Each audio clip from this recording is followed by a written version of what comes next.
Hello friends, this is Divya Shukla and welcome to target with Ankita.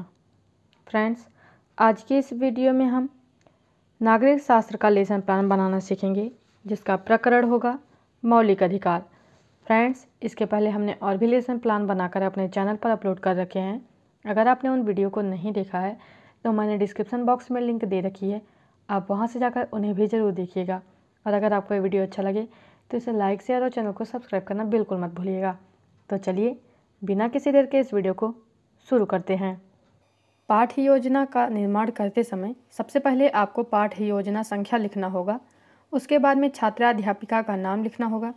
उसके बाद संस्थान का नाम लिखना होगा और उसके बाद में विद्यालय का नाम लिखना होगा। यहाँ पर उस विद्यालय का नाम लिखा जाएगा जिस विद्यालय में आप टीचिंग के लिए जाएंगे। इसके बाद में आपको 6 कॉलम बनाने हैं। पहला दिनांक, दूसरा कक्षा, तीसरा विषय, चौथा उपविषय, पांचवा कलांश, छठवां अवधि। दिनांक में डेट डालना होगा। कक्षा में 7th लिखना है। विषय सामाजिक विज्ञान, उपविषय में नागरिक शास्त्र लिखना है। मैंने यहाँ गलती से इतिहास लिख दिया है, आप नागरिक शास्त्र लिखिएगा।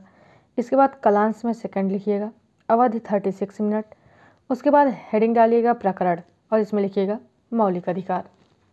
इसके बाद आपको सामान्य उद्देश्य हेडिंग डालना है और इसमें नंबर 1 लिखना है छात्रों में सामाजिक विज्ञान विषय के प्रति रुचि जागृत करना। नंबर 2, छात्रों के नागरिक गुणों का विकास करना। नंबर 3, छात्रों के मानसिक गुणों का विकास करना।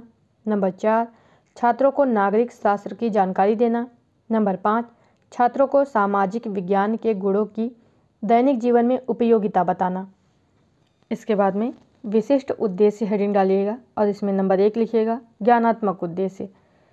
इसमें लिखना है छात्र संविधान में वर्णित मौलिक अधिकारों को जान सकेंगे। नंबर 2 लिखना है बोधात्मक प्रश्न। छात्र में मौलिक अधिकारों को लेकर ज्ञान प्राप्त होता है व उनका पालन कर सकेंगे। इसके बाद में नंबर 3 हेडिंग डालना होगा क्रियात्मक उद्देश्य।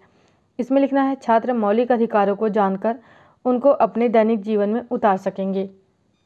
इसके बाद में हेडिंग डालना है सहायक सामग्री, लपेट चैम्पट, संकेतक। इसके बाद हेडिंग डालना है शिक्षण विधि, प्रश्नोत्तर विधि, व्याख्यान विधि। इसके बाद हेडिंग डालना है पूर्व ज्ञान, छात्र मौलिक अधिकार की सामान्य जानकारी रखते हैं। इसके बाद हेडिंग डालना है प्रस्तावना प्रश्न और इसमें 3 कॉलम बनाने हैं। पहला क्रम संख्या, दूसरा छात्राध्यापिका कथन, तीसरा छात्र कथन। नंबर 1, भारत के राष्ट्रीय पर्व कौन कौन से हैं।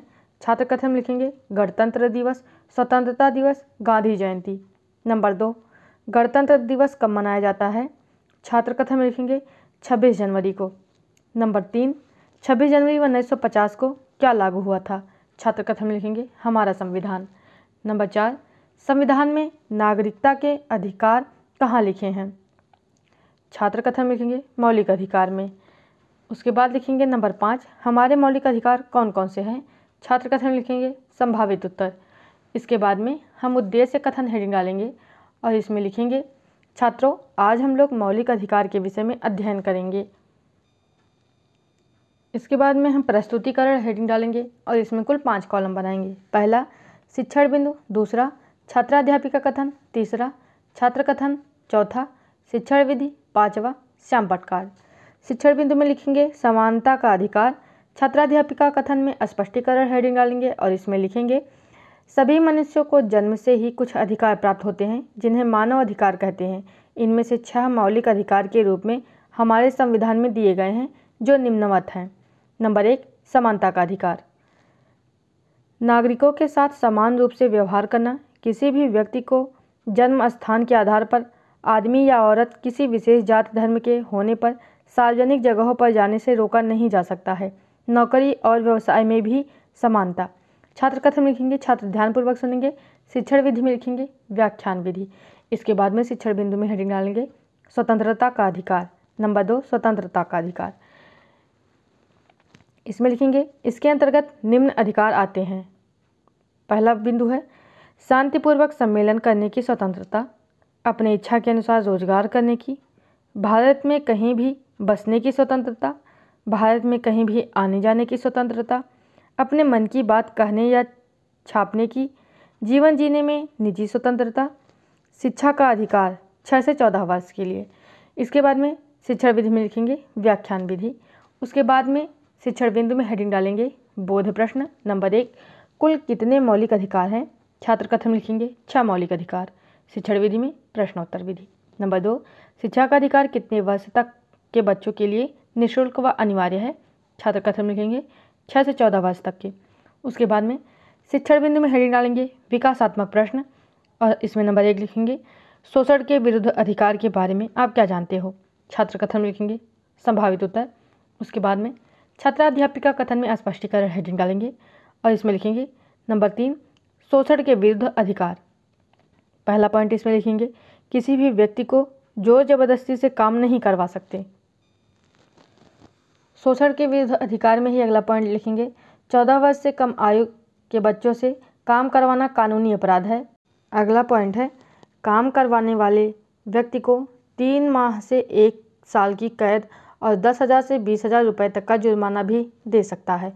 6 से 14 वर्ष तक के बच्चों का निःशुल्क व अनिवार्य शिक्षा व छात्रवृत्ति का प्रावधान है। छात्र कथन में लिखेंगे छात्र ध्यानपूर्वक सुनेंगे। शिक्षण विधि में व्याख्यान विधि। फिर शिक्षण बिंदु में हेडिंग डालेंगे धर्म की स्वतंत्रता का अधिकार। छात्राध्यापिका कथन में नंबर 4 हेडिंग डाल कर लिखेंगे धर्म की स्वतंत्रता का अधिकार। इसमें पहला पॉइंट है सभी अपने धर्म का पालन करने के लिए स्वतंत्र हैं। अगला पॉइंट है धार्मिक कार्यक्रमों का आयोजन की स्वतंत्रता। इसके बाद शिक्षण बिंदु में हेडिंग डालेंगे बोध प्रश्न। नंबर 1, कितने वर्ष तक के बच्चों की निःशुल्क शिक्षा है? छात्र कथन लिखेंगे 6 से 14 वर्ष। उसके बाद हेडिंग डालेंगे शिक्षण बिंदु में विकासात्मक प्रश्न। इसमें नंबर 1 लिखेंगे अन्य मौलिक अधिकार बताइए। छात्र कथन में लिखेंगे संभावित उत्तर। इसके बाद में शिक्षण बिंदु में हेडिंग डालेंगे सांस्कृतिक एवं शिक्षा का अधिकार। छात्राध्यापिका कथन में स्पष्टीकरण हेडिंग डालेंगे नंबर 5 लिखकर संस्कृति एवं शिक्षा का अधिकार हेडिंग डालेंगे और लिखेंगे जिस धर्म व समाज के कम लोग हैं उन्हें अपने समाज की शैक्षिक संस्थाएं और अपनी भाषा एवं संस्कृति आगे बढ़ाने का अधिकार है। इसके बाद में नंबर 6 हेडिंग डालेंगे इसी में और लिखेंगे मौलिक अधिकारों के लिए न्यायालय में मुकदमा करने का अधिकार। कहीं पर यदि मौलिक अधिकारों का हनन हो रहा हो तो सीधे उच्चतम न्यायालय में मुकदमा करने का अधिकार। छात्र कथन में लिखेंगे छात्र ध्यानपूर्वक सुनेंगे और शिक्षण विधि में लिखेंगे व्याख्यान विधि। फ्रेंड्स, अगर आप चाहें तो इसका ऐसे ही स्क्रीनशॉट लेकर रख सकते हैं ताकि बाद में जब आप अपना लेसन प्लान बनाएं तो आपको कोई भी प्रॉब्लम ना हो। इसके बाद में हम हेडिंग डालेंगे बोध प्रश्न। नंबर 1, मौलिक अधिकारों का हनन होने पर किसके पास जा सकते हैं? नंबर 2, कितने वर्ष तक के बच्चों से कार्य करवाना अपराध है? उसके बाद हेडिंग डालेंगे मूल्यांकन प्रश्न। नंबर 1, स्वतंत्रता के अधिकार में कौन कौन से अधिकार हैं?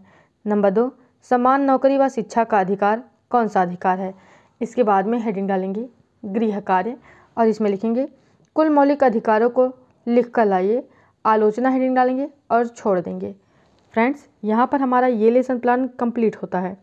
इसके पहले की वीडियो को देखने के लिए नीचे डिस्क्रिप्शन बॉक्स में लिंक दी हुई है, आप वहाँ से जाकर उन्हें भी ज़रूर देखिएगा।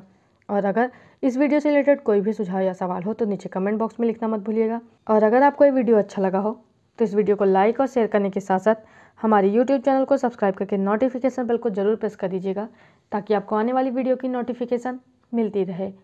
मिलते हैं अगली वीडियो में।